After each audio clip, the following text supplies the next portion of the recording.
I mean, honestly, like my wife is dark, in which like there's some little pieces that I pick up and notice and be like, like that's interesting. Like even in public, with, like, you saying in public? No. Like with just enough people close around in your vicinity. Like shit, I like my daughter, she came out light, but I remember like there was like an interesting like things that I picked up on, even like with the baby and the birth and different things like that. And I was like, like these are like interesting things that might not be intentional, but like you can see and hear the bias come out even when like they're talking. And I think we see these things like normally in our life. It's just like we didn't think about it back then. Like the way we look at certain fraternities, the way we look at certain organizations and the people who join them. Like now only do we speak about, damn, that was kind of weird that all the light-skinned girls was AKAs, and now it's becoming normal where like anybody could be an AKA now. That's well, now the dark skins, they go grad chapter. You know, it's not that. Hey, I know a lot of dark skinned AKAs. Like, y'all gotta stop that. I never met one. Y'all gotta stop that. No, but that's true. That's true. That's a thing. My wife, she's pretty dark skinned. She can go undergrad. Dark skinned AKAs. But you like she had to be like that. To a PWI. She must went to a PWI. She probably did. Yeah. But you know, that's like them. We're talking about like y'all gonna talk about my school now. I'm trying to not PWI. Like if you went to HBCU, I know plenty of dark like the big black ones. They had to go grad. I went PWI. No, the big black ones got to be Zetas. SG Row.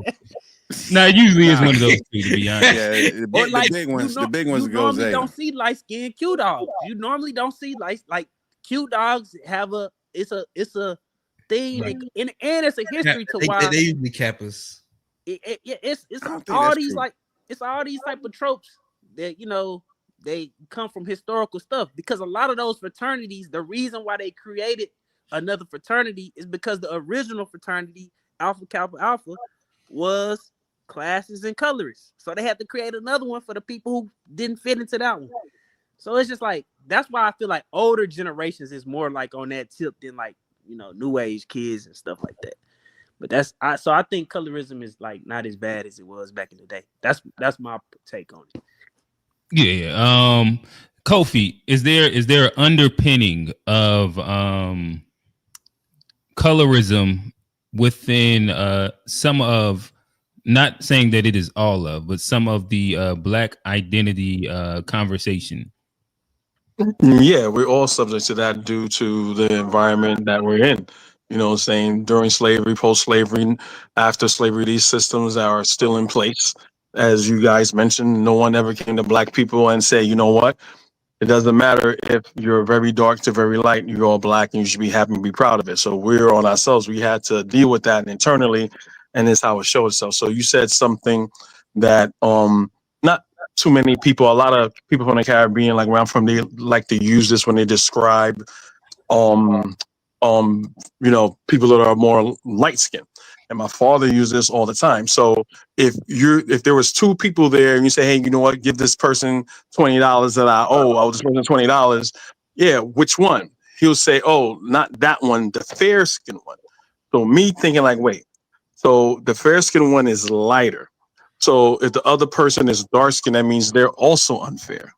So these subliminal things, even within our language, right, where we're partaking in colorism due to the language that we're speaking and due to the customs that we have adopted. That's a European mindset of saying, well, one Black person based on their complexion is fair and the other one by default is unfair. You know what I'm saying? So we're still partaking in that. And I put the I know Uncle will probably know that. I put the link about School Daze, about the whole thing about, since you guys talking about fraternities and things like that. And that is true, Steve. I never really realized that, because my wife's cousin is an AKA and she's light skinned. So, and I kind of realized that when all her friends get together, they're all light skinned. But anyway, but you see that video with the good and bad hair, dance montage, and they calling themselves Jigaboo, Pickaninny, light skinned heifer, this, that. It's something that you guys are saying is like happened a long time ago. The 80s wasn't really a long time ago.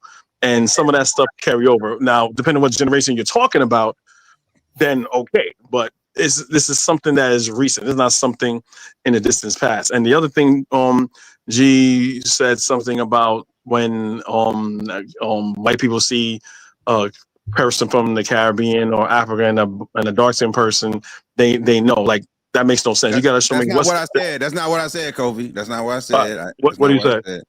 What do you say? I said they seem to be more accepting of dark skinned African and Caribbeans more so than dark skinned Americans. That's what I said. I didn't say so they why know.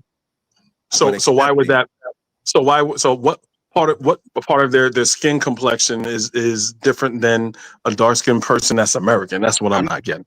I'm not saying that they have different complexions. That was my whole point in bringing it up. It was that, like, I don't know if it's necessarily skin complexion, because in my experience, if I look at all my homies who fuck with the snow bunnies, now I know there's niggas on here that fuck with snow bunnies. I'm not gonna say nothing, but the nigga look at my anecdote, most of the niggas that really delve into the snow bunnies are Africans and Caribbeans, not Black Americans. That's my typical experience. Hey man, I want to respond.